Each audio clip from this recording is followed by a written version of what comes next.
My family has a little vacation home in Colorado. My parents are avid skiers, which was the motivating factor behind that purchase. The home has been in the family since before I was born. It's definitely showing its age in a lot of ways, but it's also like 40 years old. It's not going to look new. My dad's had to do a lot of upkeep on the place. Over the years, it's still in our family today, and it's really on its way out. At this point, my dad talks about knocking it down and putting up a new place, but I don't really get involved in his decision. This story takes place like 15 years ago when I was 8 and my brother was 11. We were up in Colorado during a blizzard. The snowfall was insane, and of course my brother and I had to go out and play in it. The great thing about going up there when we were kids was the sheer amount of space. The property has a huge opening with wood surrounding in all directions. There's a dead-end road that goes downhill, which leads to a few more almost equally big properties. It's the perfect layout for hide-and-seek or snowball fights or any number of games like that. My brother Josh and I went out in our snow gear to play our snowball flight game with our own little custom rules. Basically, we'd set up 2 forts. We could pick our forts to be anywhere, but we had to tell each other where we were picking. We would then make one giant snowball as the so-called jewel that we'd have to successfully steal from the other base and bring back to ours. Josh chose to make his base on the nearest neighboring property. There was almost never a car, like 9 times out of 10, that we go there, so we'd often play games on their property too, since they were never there. What we do is build little walls to emulate a fort and then put the big snowball behind the wall. So to get to each other's bases in this game, we could either cut through the woods or take the road up or down to get to the opposite fort.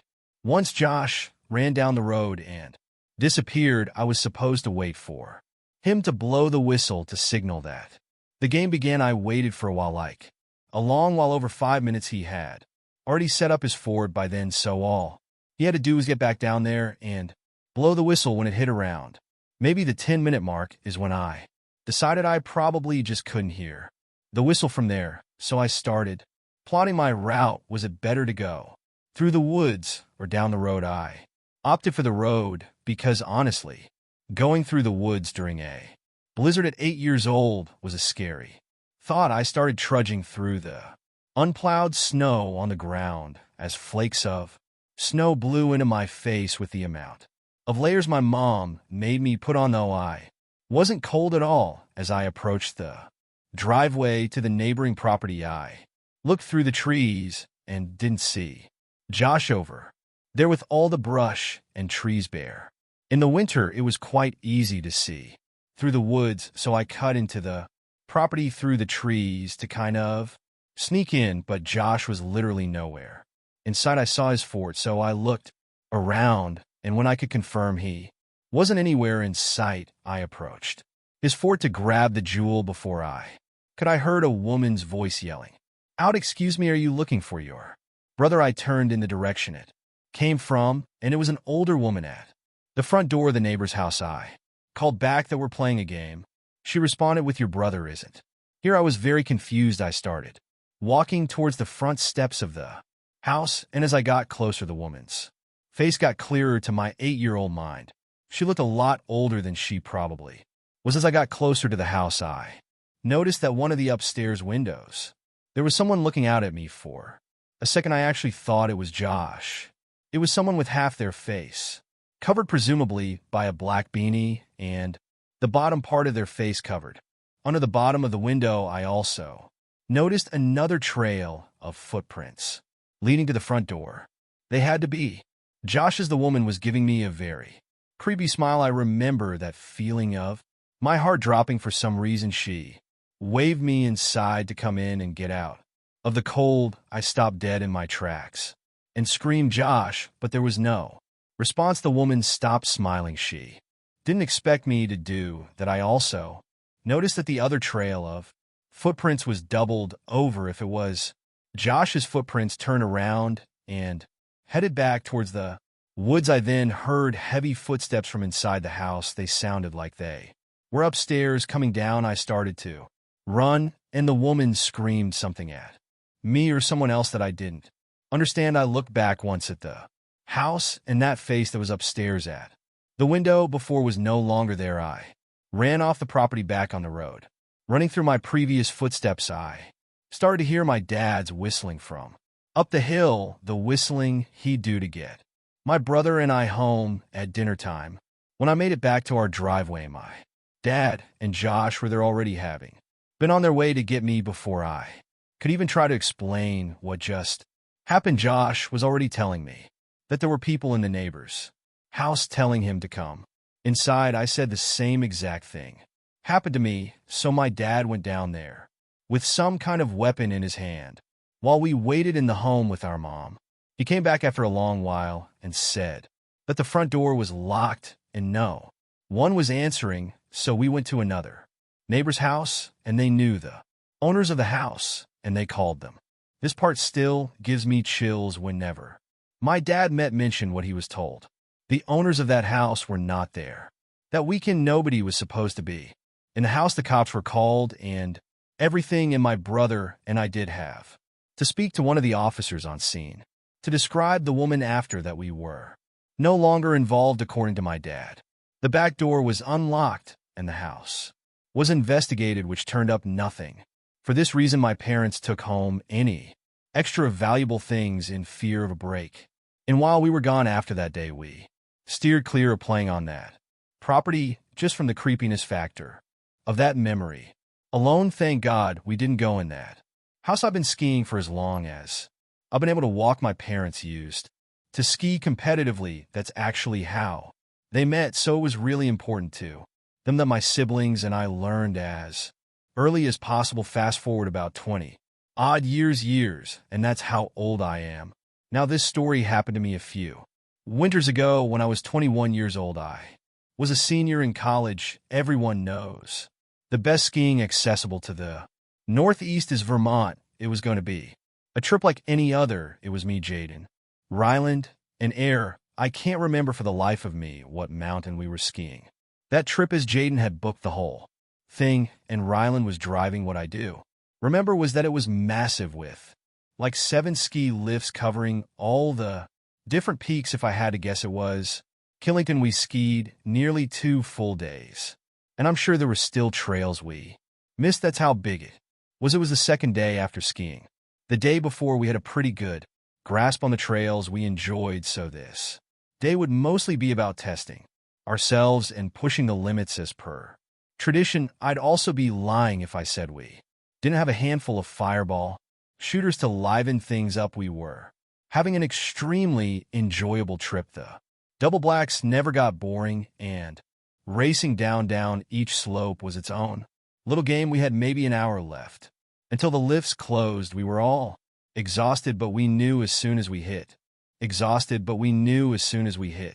the road to head home, we'd instantly miss the mountain again. We were contemplating how we would end the trip at the top of the lift when 2 girls without their helmets made their way over to us. Now, this might sound a little odd to some people, but I wouldn't be doing the story justice if I left out this detail. The girls, 1 brunette and 1 blonde, were dropped at gorgeous, and I don't say that in any type of strange way. They were just objectively 2 of the most beautiful women I'd ever seen in person. It was disarming. They introduced themselves as Taylor and Devin, and we started making small talk. They basically told us that they were bored because the mountain was full of older folk, which was actually something I had remarked to my friends about the day before, so it made sense why they approached us. A group of young guys that seemed around their age. Devin seemed like a really seasoned skier, as she kept asking Air all these technical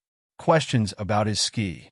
Him and Ryland actually owned their own expensive skis as opposed to renting, like Jaden and I always did, which the girls seemed to be impressed with. Taylor made a comment about our shooters, and we jokingly told them that the alcohol unlocked our true ski potential or something dumb like that, which they found funny. To our surprise, Devin pulled out an unmarked bottle and taunted us, calling us for sticking to a drink as tame as Fireball. The 4 of us welcomed the challenge and happily swigged some of their bottle, which I could tell sent Ryland a little over the edge. He tends to drink more than he could handle, so this wasn't too surprising. I made a note not to drink too much because something about this whole situation just rubbed me the wrong way. I still had trouble believing that these two girls would want anything to do with some dumb kids like us, especially since we were all wearing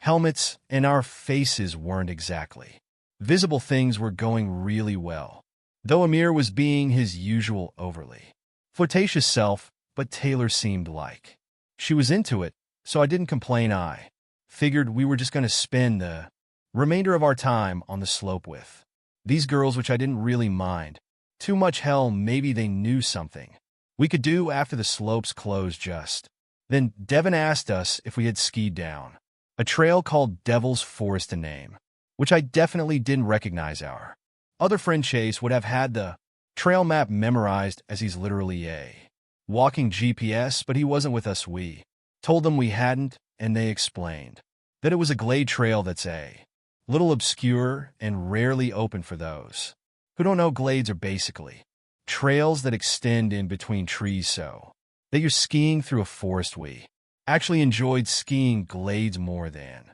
anything else, so this Devil's Forest trail piqued our interest. We told them we were game, and they motioned for us to follow them. We reached a choke point on our skis, and they told us to take them off because we had to walk slightly uphill for a short while. I could tell we were in a relatively desolate part of the mountain, as the snow was perfectly fresh and there was no one around. The thought of an adventure was kind of invigorating, though, so I thought nothing of it. Drunk and curious, we clipped our skis off and followed the girls up the mountain air, and Ryland ran ahead, presumably to flirt some more with them, and Jaden and I hung back a little bit to give them some space. As we followed, I could tell Jaden looked a little wary, so I asked him what was on his mind. I like to think of us as the rational, level-headed ones in the group. Air was too unpredictable and impulsive, and Ryland would follow a girl if she let him off a cliff. Jaden said that it was weird that this supposed trail would be inaccessible from a ski lift, which I agreed with. I had never had to walk uphill to reach a trail before. We agreed to just keep a keen eye on things. What could two girls do to a group of four big guys anyway? They led us into the forest, and the terrain finally started leveling out. Jaden and I caught up with the group, and it was apparent that Ryland and Amir had both made considerable progress. Ryland had his arm around Devin, who was smiling and laughing. They pointed in the same direction we had been traveling, which had all of a sudden become a downward slope. I sighed, knowing this was another instance where we could have used Chase's help. He would have known exactly where we were and where this trail would have led. Jaden was still skeptical and asked the girls if they were sure that this was a real trail. They responded yes, and told us that it would also take us right back to the lifts. Before I could say anything, Devin pulled the bottle out again and told us we had to finish it. Amir and Ryland happily took some hefty swigs, but when the bottle got around to Jaden, he said he was drunk enough. As soon as he spoke, I could have sworn Devin's smile became a really angry scowl for a split second, but by the time I blinked, she was smiling again. I must have been the only one to notice because I looked around at my friends and their expressions were all normal. She put on a seductive smile and batted her eyes at Jaden, asking him nicely. He reluctantly grabbed the bottle if just to shut her up. By the time it got to me, I put the bottle up to my mouth but didn't actually drink everything. About this encounter was trickling alarm bells. Suddenly in my head, I handed the bottle back to Devin, who put it away. I noted that neither girl drank this time around. It dawned on me that I hadn't seen either one of them drink anything this whole time. I checked my phone. Half an hour until the lifts closed. I tried to come up with some excuse for why we couldn't ski this trail, saying that we wouldn't have enough time to get back up and down the mountain to where we had parked. The girls insisted that we'd have enough time and that the lifts were connected on the bottom anyway. Then Without warning, they told us that we were wasting too much time and took off toward the slope, telling us to follow them if we could. Amir and Ryland immediately followed, clearly hoping for a favorable outcome at the bottom. Jaden and I obviously didn't want to, but figured we had no choice but to follow. So that's what we did. I let Jaden lead the way because after all, this was still a challenging looking slope, and skiing in the forest is no joke. I'm not sure what I was expecting, but when we made it to the bottom, I was relieved. The four of them were at the bottom of the slope, laughing and flirting like they had been before Jaden and I caught up with the group, but something was wrong. There wasn't a lift in sight. We were still surrounded by forest on all sides. I sternly asked the girls where the lift was, and they told me to stop worrying and that it was close by. Then they said they'd take us there in a few minutes. I relaxed a little, assuming that I was worried this whole time about nothing. As I was rubbing my eyes, I heard a distinct thump in the snow. I opened them to see Ryland, who was literally passed out on his back in the snow. The girls laughed, calling him a lightweight, but I could tell it was more serious than that. Before I could even react, air slumped over too. I started freaking out, and I rushed over to them, unclipping my skis. I thanked my lucky stars that they seemed to be breathing normally, but I was beyond horrified. Jaden took a step towards the girls, asking them what the hell was going on. They seemed genuinely shocked, saying they have no idea what was wrong. Jaden took another step before he too passed out in the snow. I stared in shock, still trying to wrap my head around the gravity of the situation. I just couldn't fathom that this was happening to us. My head started spinning, and I was sure that I was next. The girls had stopped pretending by now, and they looked at me like they were waiting for me to pass out. I felt myself getting dizzy, so I sat down in the snow, even though I wanted to stay on my feet. I demanded to know what they had given us. They didn't respond or even move for that matter. I yelled at them over and over again, but they still didn't react. I wanted to get up, but I quite literally couldn't stand. I didn't pass out, though. I kept my eyes open the whole time.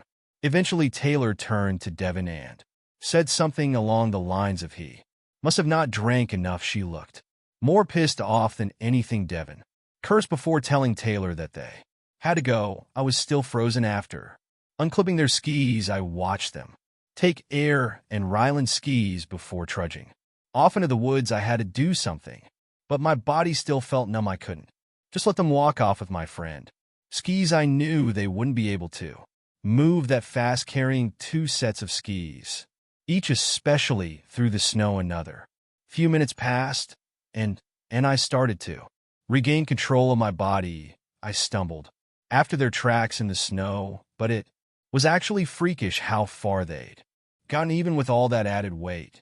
Eventually, I turned to bend and saw them in the distance way ahead of me. I figured as long as I kept them in sight, I'd be able to track them down. I followed for a couple minutes, and that's when things got crazy. The forest gave way to a clearing which I could see turned into a road. We must have literally been on the opposite side of the ski mountain, which made sense. Looking back, that's when I noticed the van park in the distance. I stopped in my tracks at the edge of the woods. The side of the van opened, and four BIGL-looking dudes stepped out to intercept the girls. The girls motioned for the guys to get back in the van, and one of them turned and pointed directly at me. That's when I realized I was in too deep, and also felt like an idiot for leaving my helpless friends unconscious in the woods. The guys from inside the van seemed to be debating whether or not they should leave or chase me, and I wasn't waiting another second. I started wobbling back the way I came, knowing I'd be able to find my friends on the account of the tracks I left behind in the snow. I found them still passed out. I figured Jaden had had the least to drink, so I tried shaking him awake first. After a couple of handfuls of snow to the face, he was awake enough to talk. I told him what had happened, still in shock. We tried waking Air and Ryland up, but had no luck. Jaden and I figured we had no better option than praying those guys didn't decide to track us down, but they never came. I might not be telling the story if they had we waited about an hour for our friends to wake up, and when they finally did, we told them everything. We had a million questions. Who were those girls? Who were those other guys? What were they going to do to us? It was chilling imagining what could have happened had I not been quick enough to pretend to drink. Best case scenario was that we would have just woken up robbed. But even that would have been horrible. Something tells me that no one would go to those extremes just to rob some broke, college-looking kids. Besides, who really keeps valuables on them when skiing? I guess Amir and Ryland's expensive skis were worth stealing, but it still felt like overkill. Plus, how would they have even known that we had expensive skis with us as opposed to renting things? Didn't make sense. Finding the car was hell. Reporting it to the police was hell. The drive back home was hell. The people running the mountains swore they'd identify those people, but we obviously had to get back on the road and couldn't verify that. The police took it a little more seriously and told us we'd be updated should anything come up. I think it even made local news, but it's been years now, and they obviously never found everything. To this day, we have no idea what kind of ROFI they even gave us. Nothing online described anything that was so effective so quickly, especially in a moderately small amount. Our best guess was that the substance was a mix of drugs, which makes sense because all my friends were feeling kind of woozy after they woke up. Those girls and whoever else was behind the whole thing were some sick people. I can only hope it was just an elaborate robbery and nothing more. Music, sinister. This is going to sound a little weird, but bear with me. Every winter, my friends Kyle, Ricky, and I have this little tradition of walking out onto this frozen lake a few towns over. It's not some grand event or anything. We just do it for fun. There's something about the vibe of being out there on the ice, surrounded by the quiet stillness that feels almost otherworldly. It's just one of those simple things we've always enjoyed. Call us weird, but we can never get enough of the serenity. If you've ever been out in nature by yourself with the only sound being the gentle patter of snowflakes, you know what I'm talking about. It feels like you've got a piece of nature all to yourself. The photos always turn out great too, which is a huge plus for a couple of edgy guys like us. This happened this past winter. It's April as I'm writing this, so about 4 months ago. Now I know what you're probably thinking, but don't worry, none of us fell through the ice. That's not what this story is about. It was snowing pretty heavily that night, which was the main reason we decided to go. It had been consistently below freezing for a couple of weeks too, so we were relatively confident the lake was completely frozen over. I'd personally take winter over summer any day of the week. I bet all my friends would agree. There are about a million reasons why, but one of them is as simple as the snowfall itself. First of all, it's just pretty. What I like most about it, though, is that you'll never find yourself in complete darkness even after sunset. The world isn't entirely dark. The light reflecting off the white snow blends day and night, so you're left with this really surreal feeling that doesn't arise from anything else. The moon was also pretty full that night, so that feeling was amplified. Kyle was driving that night. He had a pickup that handled pretty well in the snow, so we just played it safe and let him drive, even though Ricky was usually the one who chauffeured us. Around the lake itself is surrounded by a thin forest, so we couldn't actually drive all the way to the water's edge. I don't think forest is the right word. It's really just a cluster of sparsely scattered trees, but it's more than enough to prevent a car from driving through. We parked in a nearby lot, got out of the car. It was freezing out. The three of us bundled up and walked toward the lake. I didn't smoke at the time. I still don't, but Ricky and Kyle both do, so they lit a couple of cigarettes as we walked. I think it was after midnight, but I can't say for sure. All I remember is that there wasn't a soul out there, not an animal, not a person, nothing, no movement whatsoever. Besides the three of us, we reached the lake, and as we anticipated, it seemed completely frozen over the three of us. We're laughing about something stupid when Kyle picked up a small boulder and chucked it onto the ice, testing its integrity. It didn't even crack, so we took that as an indication to make our way towards the middle of the lake. We obviously didn't go super far on the ice. That would have been careless, but we did venture a decent ways away from the ledge. We were maybe 100 foot out when something caught our attention on the far side of the lake near the edge where the trees bordered the ice. Something big and dark was moving. We stopped talking. Immediately, we just stopped in our tracks, watching whatever it was. It was large, hunched over, and moving slowly toward the lake. Finally, we realized what we were looking at. It was a bear. Ricky was the first to say something. He whispered, "Is that a bear?" as quietly as he could. I didn't answer. My heart was already racing. If it was a bear, the last thing we wanted to do is draw its attention. We stood there frozen, not even daring to breathe too loudly. But then, as the figure moved closer, something felt off. The way it walked wasn't quite right. Too upright, too human. It also looked like there was something dragging behind, and nothing about it made sense. It was one of the most bizarre things I'd ever seen, and that's when it straightened up completely, and we realized the truth all at once. It wasn't a bear, it was a person wearing some kind of bear suit. Kyle said, "What the hell?" in a low voice. And I was thinking the same exact thing.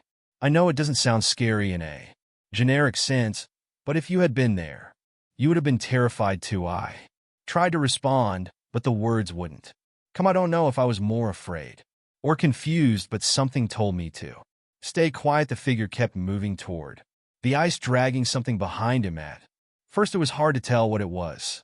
The snow blurred the details, but as he got closer, I realized he was holding a rope that was attached to the thing he was dragging, and a few moments later we could see it more clearly. It was a small black bag. It looked like a smaller sized garbage bag, if they even made those.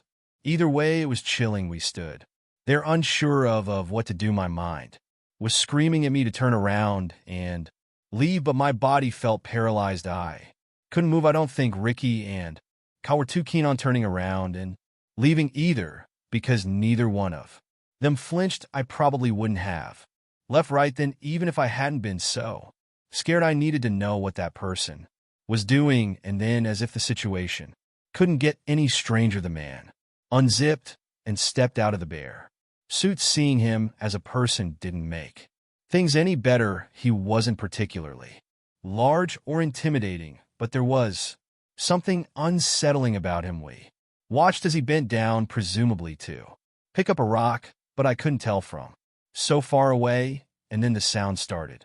He knelt down, holding what looked like a rock, and began repeatedly slamming it into the ice. It might have been placebo, but I swear I could feel the vibration in the ice even from the distance. He was trying to break through, most likely to dispose of whatever was in that bag.